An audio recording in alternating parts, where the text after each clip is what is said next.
Bonjour à tous, alors voici aujourd'hui cette petite vidéo pour vous donner un petit conseil si vous voulez pratiquer le cobra.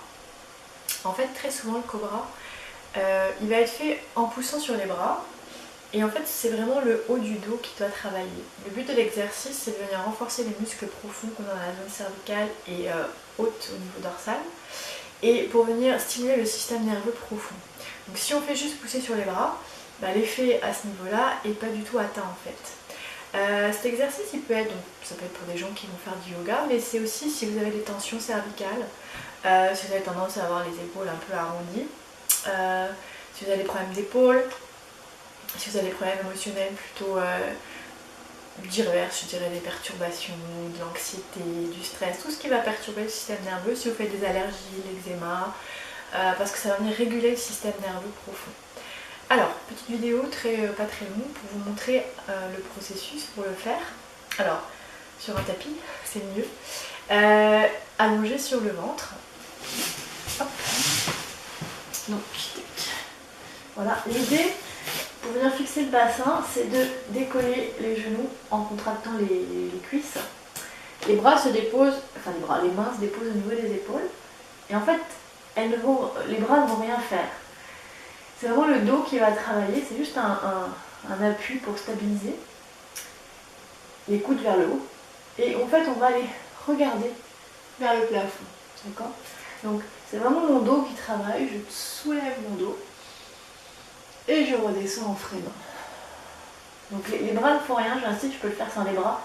C'est vraiment le haut du dos qui se décolle et qui revient.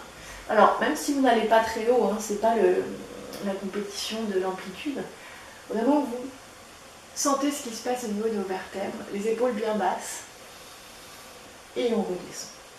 Alors si vous voulez coupler ça avec un étirement, on fait la même chose, vous montez jusqu'au maximum que vous pouvez, les épaules bien basses, et là vous allez prendre appui sur vos bras, en gardant les épaules basses et les omoplates contractées, comme si vous serriez quelque chose entre vos omoplates. Au début vous relâchez avec les bras, et quand vous sentez que votre dos peut prendre la relève, comme la première partie qu'on a faite, c'est les muscles du dos qui freinent la descente. Donc, l'exercice, on inspire, on peut venir étirer, ou pas, c'est comme vous voulez, et on souffle.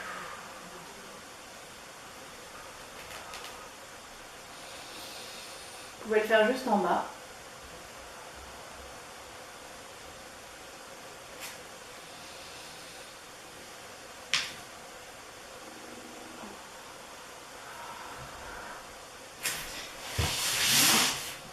Alors cet exercice, si vous le commencez au début, je vous conseille juste de le faire ne serait-ce que 30 secondes, une minute.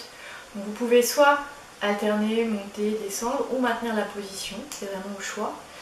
Mais pas plus d'une minute, une minute et demie maximum la première fois, même je dirais 30 secondes, une minute c'est bien parce que si vous n'avez pas l'habitude de faire travailler vos muscles du haut du dos, le lendemain vous allez avoir des courbatures. Et idéalement je dirais, essayez de le pratiquer régulièrement. Donc, ne serait-ce que 30 secondes, une minute tous les jours, ou au moins 2-3 fois dans la semaine au début pour apprendre à votre corps à réveiller ses muscles internes et profonds qui n'ont pas forcément l'habitude de fonctionner. Voilà, donc c'est le petit conseil du jour et moi je vous donne rendez-vous la semaine prochaine pour un prochain conseil.